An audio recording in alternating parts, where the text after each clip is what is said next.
Welcome!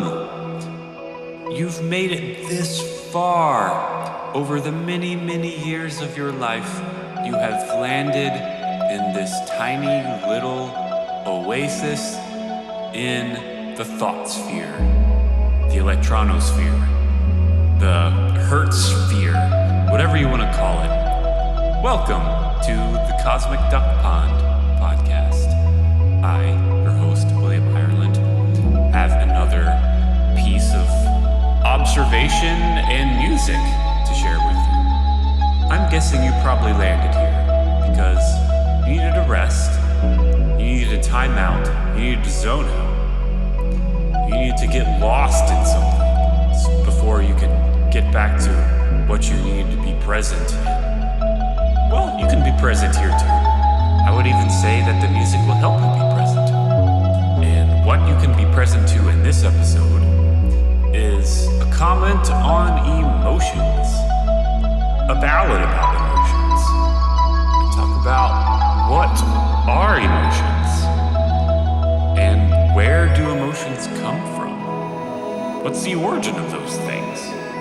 What generates a feeling? Can we tangify a feeling? Can we make it something we can actually physically detect? I also talk a little bit about the male stigma around emotions. So a few tips on emotional health and emotional intelligence, like what happens when an emotion gets stuck in the body. And later the song goes into a little description of what a craving is. So I argue a craving is an emotion, and what's generating the cravings, you probably might know.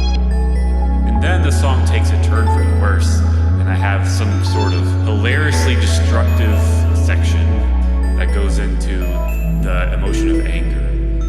I'm going to cover your ears a little bit on that one, or just tune down the volume just a smidge when that section hits, you'll know. And then the song ends with a little description of shame, and the shame spiral we've probably all come to know so well, and what happens and why that happens. And then it fades out into a very thought-provoking bit of wisdom. Anyway, enough of me yabbering. Let's get on with the show.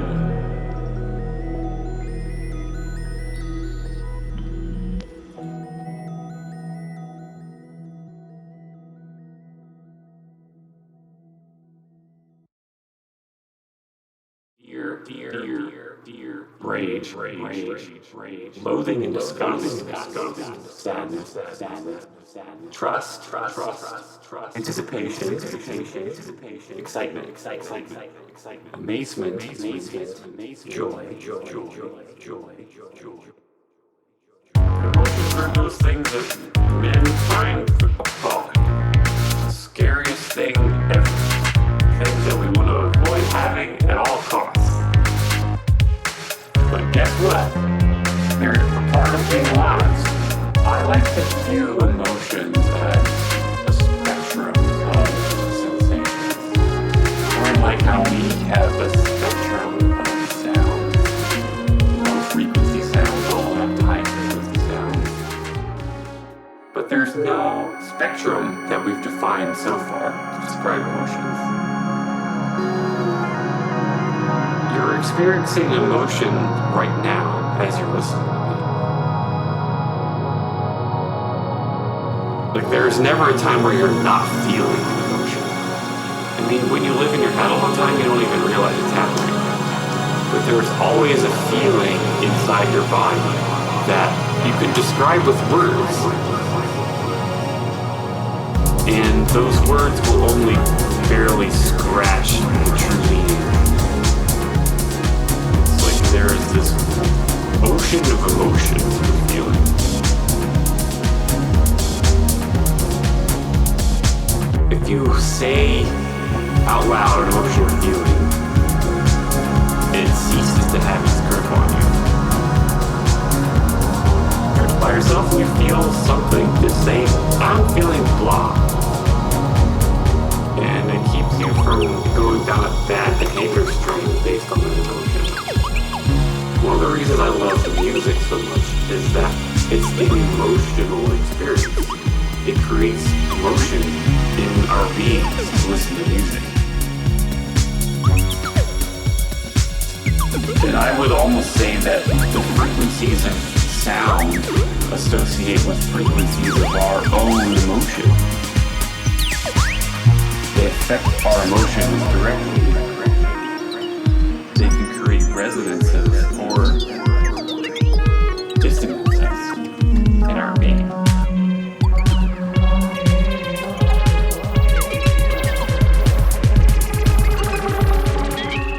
So why is it so stigmatized for men to be emotional?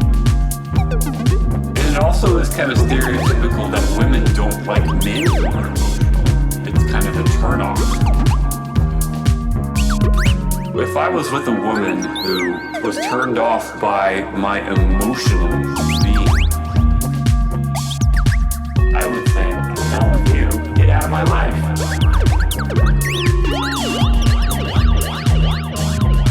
Being an emotional man is basically just owning them, acknowledging their existence and not trying to ignore them. It doesn't necessarily mean you have to say them all the time.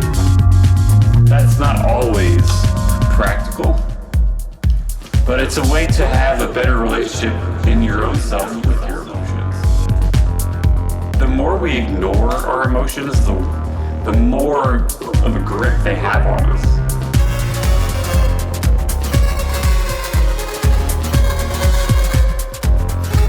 It's like not sharing your emotional state is a way to stay stuck. It's a way the emotion gets stuck and lodged in your body. When an emotion gets stuck in your body, your health starts suffering. That's when cells start malfunctioning. That's when cancer cells start proliferating.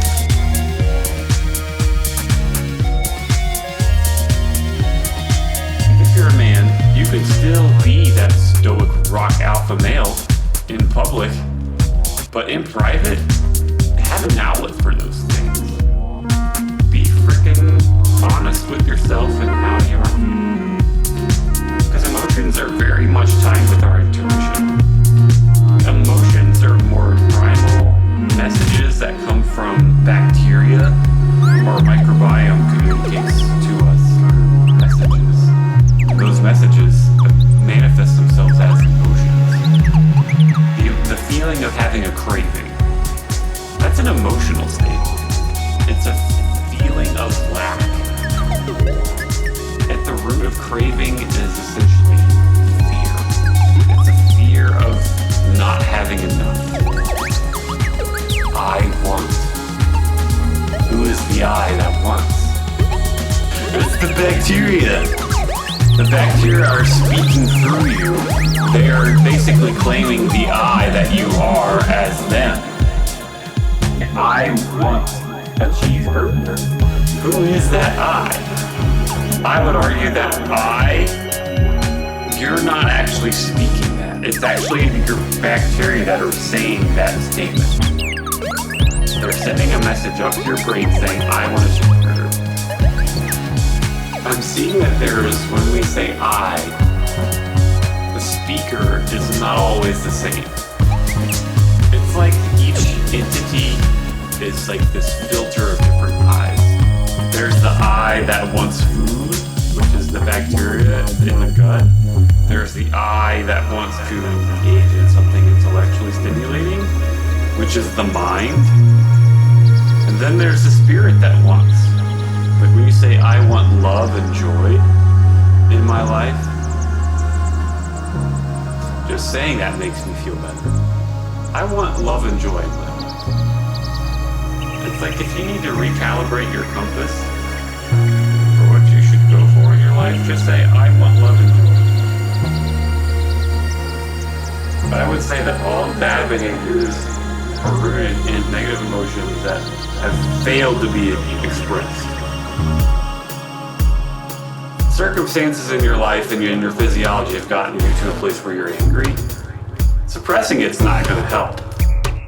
You need an outlet for that anger.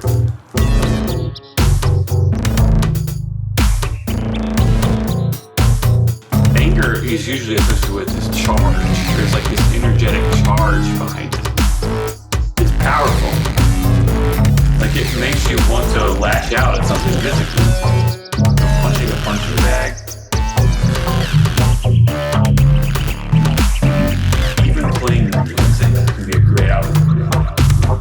If you're a drummer, drumming can be a great way to get out anger.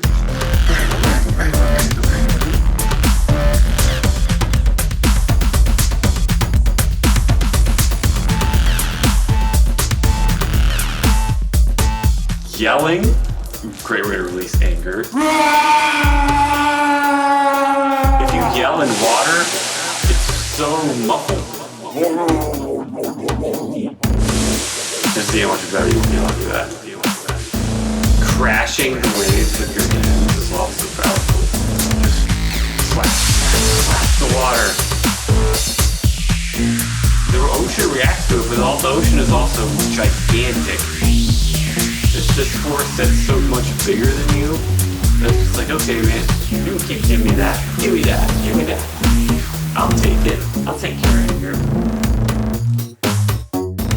The worst thing you can do with anger is to lash it out on another person or another living being. What if you're the recipient of anger? Someone else passing anger on you. What do you do with that? How do you just extinguish that anger? Because it hurts.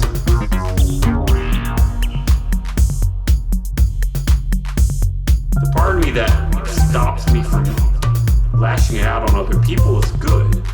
But the part of me that's preventing the emotion from even occurring is bad.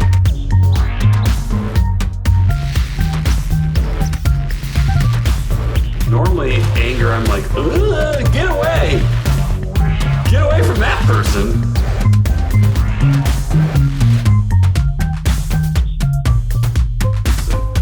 Flight or freeze. Like, if the anger is directed towards me, it's a freeze. It's a very strong freeze. And then I go through the shame spiral. Because I realize I just hurt this other person. So I'd be like, well, how dare you? Because that voice is basically an external of the voice I already have inside of me. So hearing that voice from the outside just activates my internal voice of saying, Will, how dare you? You know better. How dare you hurt that other person? How dare you not live up to who you are? How dare you? So I freeze and go into my own inner shame spiral. What is shame? Is shame just anger towards oneself? There's an element of sadness to shame as well. I think shame results in sadness. It results in a depression of the being. Because the being is depressing themselves. Because they're angry with themselves. But is shame merely an aggression towards one's own self? A lot of times we'll avoid doing things because we know how hard we'll be on ourselves if we do them. It's the same thing. If I'm not going to do anything that might make me feel like I've done something wrong or that I've hurt something because I know how harsh I'll be on myself if I do that.